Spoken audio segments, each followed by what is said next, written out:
항상 대한민국에 정확하고 빠른 소식을 알리기 위한 시스코크입니다. 구독과 좋아요는 영상 제작에 큰 힘이 됩니다. 유럽은 두말 할 것도 없고 세계 방산 강대국인 미국조차도 포탄 부족으로 빨간불이 들어왔습니다. 이런 와중에 체코가 우크라이나 군이 무너지는 것을 방지하기 위해서 100만 발의 포탄을 빠르게 조달할 것이라고 밝히면서 유럽연합에게 파장을 일으켰는데요. 그런데 체코가 조달하기로 한 포탄이 명품 포탄으로 이름 높은 한국산 포탄이란 사실이 밝혀져 충격을 주고 있습니다. 오늘은 체코로 넘어갈 한국산 포탄에 대해 알아보겠습니다. 체코는 정치적인 이유로 우크라이나에 직접적으로 무기 지원에 부담을 느끼는 나토 회원국들을 대신해 중개자로 나서고 있습니다. 체코로 자금을 보내면 우크라이나에 대규모 포탄을 직접 조달해 공급할 것이라고 밝히고 있는데요. 체코의 제안을 나토에서도 긍정적으로 분석하고 있으며 미국이 우크라이나의 요청을 거절하였고 지원을 중단한 데에 따른 대비책이라는 분석이 나오고 있습니다. 그동안 많은 나라들이 포탄을 공급받는데 어려움이 있었는데 갑자기 체코에서 포탄을 공급받을 수 있었는지 의문이 생기는데요. 체코는 이미 100만 발의 포탄을 도입하는 사업을 진행 중에 있으며 몇 주 안에 우크라이나에 전달할 것이라는 발표를 했는데 해당 포탄은 유럽이 아닌 외부에서 공급받을 것이라고 밝혔습니다. 미국 언론들은 현재 미국 내에서 생산되는 포탄이 한 달에 3만 발 정도로 알려져 있는데 공화당이 자금 지원을 중단했기 때문에 미국산 포탄이 우크라이나에 지원될 수는 없다며 체코에게 보내지는 포탄은 미국산 포탄은 아니라고 했는데요. 그러면서 분석하기를 체코가 외부에서 조달할 것이라고 밝힌 국가로 가장 유력한 것은 한국이라고 했습니다. 물론 한국 이외에 터키나 남아공에서도 조달이 가능하다고는 했지만 100만 발이라는 수량을 생각한다면 한국밖에는 없을 것이라고 주장했는데요. 미국은 우크라이나 전쟁부터 이스라엘 하마스 전쟁, 후티 반군과의 국지전까지 포탄이 생산되기 무섭게 세계 곳곳으로 빠져나가고 있습니다. 오죽하면 미국 CSIS에서 세계 최강의 군사력을 자랑하는 미국의 군사력이 위험하다는 보고서를 제출할 만큼 위기설이 제기될 정도인데요. 여유가 없는 미국 입장에서는 명중률 100발 중 100발인 한국산 포탄은 우크라이나는 물론 미국에서도 탐낼 만합니다. 작년 우크라이나가 영토 쟁탈을 위한 반격 작전이 가능했던 것도 한국에서 미국에 판매했던 100만 발의 포탄으로 인해 가능했던 것으로 파악되는데 한국산 155mm 포탄이 우크라이나 전쟁의 승패를 가늠할 중요한 요인으로 떠오르고 있습니다.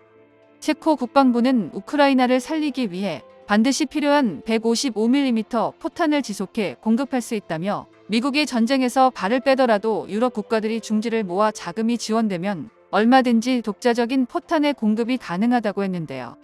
유럽연합 회원국들이 대규모 예산을 지속적으로 포탄 조달 사업에 투입하는 것이 중요하다고 밝혔습니다.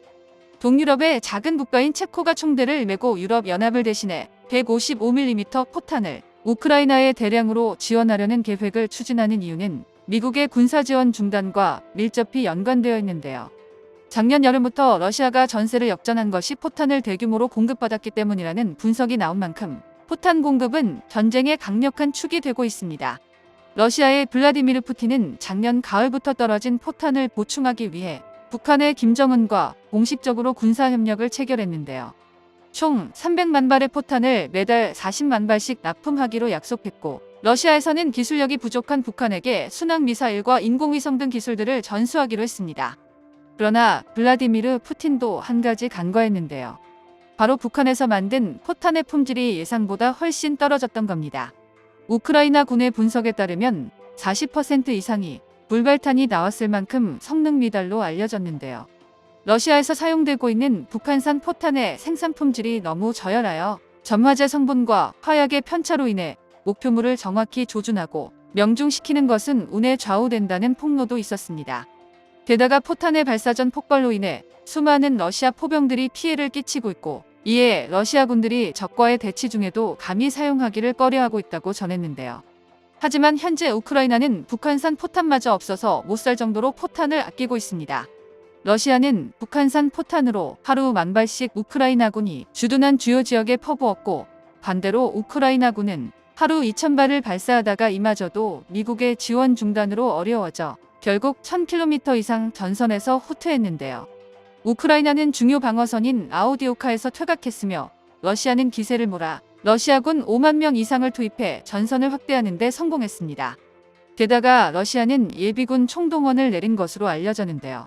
우크라이나가 포탄이 부족한 이때 대공세를 계획하는 것으로 분석되기에 체코가 도입을 추진하고 있는 100만 발의 포탄이 유럽에서 더욱 주목받고 있습니다. 현재 러시아군은 북한산 포탄으로 하루 1만 발 이상을 발사하는 것으로 알려져 있는데 체코가 우크라이나에 100만 발을 지원하면 러시아처럼 하루 1만 발 이상을 발사해도 100일이나 버틸 수 있는 어마어마한 양인데요. 우크라이나는 자체적인 드론 생산을 추진하면서 자폭 드론으로 개조해 한 달에 5만 대 이상 전쟁에 사용됩니다. 그러나 작은 폭약과 짧은 사거리로 인해 점점 강력한 방어선을 구축하고 있는 러시아를 상대로 위력이 떨어진다는 문제가 있는데요. 하지만 155mm 포탄은 수십 킬로미터를 날아가면서 정밀한 타격 능력을 갖추고 있기에 웬만한 방어를 갖춘 진지도 직접 파괴할 수 있으므로 러시아 군에서도 서방에서 지원한 포탄의 정확도를 두려워하고 있습니다. 게다가 한국에서 생산된 포탄은 어떠한 발사 체계에서 문제가 없으며 100% 성능을 발휘할 수 있는데요. 한국산 155mm 포탄은 무인기를 통해 표적을 알아낸 다음 한 발로도 러시아군 진지를 공격하는 것이 가능합니다. 체코 국방부는 몇 주 안에 포탄이 공급될 것이라며 유럽 외부에서 공급받는다는 점을 시인했는데 유럽연합이 공동으로 마련한 자금의 사용이 제한되기에 개별 국가에서 직접 자금을 지원받고 있는데요. 우크라이나에 포탄을 공급하는 중재자 역할을 체코가 맡았고 제3국을 통해 포탄이 벌써 선적되었으며 몇 주 안에 1차 물량을 우크라이나로 전달할 수 있다고 밝혔습니다. 이번 체코에 보내진 포탄으로 인해 대한민국의 포탄 조달 능력이 다시 한번 화제가 되고 있습니다. 체코는 어느 국가에서 포탄을 조절하는지 밝히지 않았지만 미 언론들은 하나같이 대한민국에서 포탄을 공급받는 것으로 보도했는데요. 미 언론에서는 남아공도 후보 국가로 떠오르고 있지만 한국에 비해 포탄 생산량이 현저히 적게 물량을 공급하는 데 한계가 있습니다. 100만 발의 포탄 대부분이 대한민국에서 생산되어 배로 선적되는데 1차 물량 수십만 발이 이미 선적되어 유럽으로 향하고 있는데요. 언론들은 체코가 2월 말 유럽연합회의에서 해당 안건을 발표하고 바로 사업이 추진되었고 1, 2주 내로 포탄을 공급받을 수 있다고 발표한 결과 대한민국에서 이미 출발한 것으로 예상되고 있습니다. 체코로 출발한 포탄은 풍산을 통해 이루어진 것으로 파악되는데 육군에서 보유한 물량이 아닌 자체적인 생산분을 수출하는 것으로 알려졌는데요. 풍산은 수십 년 동안 포탄을 공급하고 있는 전문 방산업체로 그동안 우리 군에 지속해 포탄을 대량으로 도입하면서 자동화 기술을 크게 발전시켰고 시간당 생산량에서 미국을 압도하고 있습니다. 미국은 5곳의 공장에서 한 달 3만 5천 발의 포탄을 생산 중이며 2026년까지 한 달에 10만 발 이상으로 확대하려는 계획을 가지고 세웠지만 이미 대한민국은 한 달에 10만 발 이상의 생산량을 보유하였기에 미국을 포함해 세계 여러 국가들이 한국산 포탄을 얻기 위해 손을 내밀고 있습니다. 정보가 도움되셨다면 구독과 좋아요 부탁드립니다. 이상 시스코크입니다.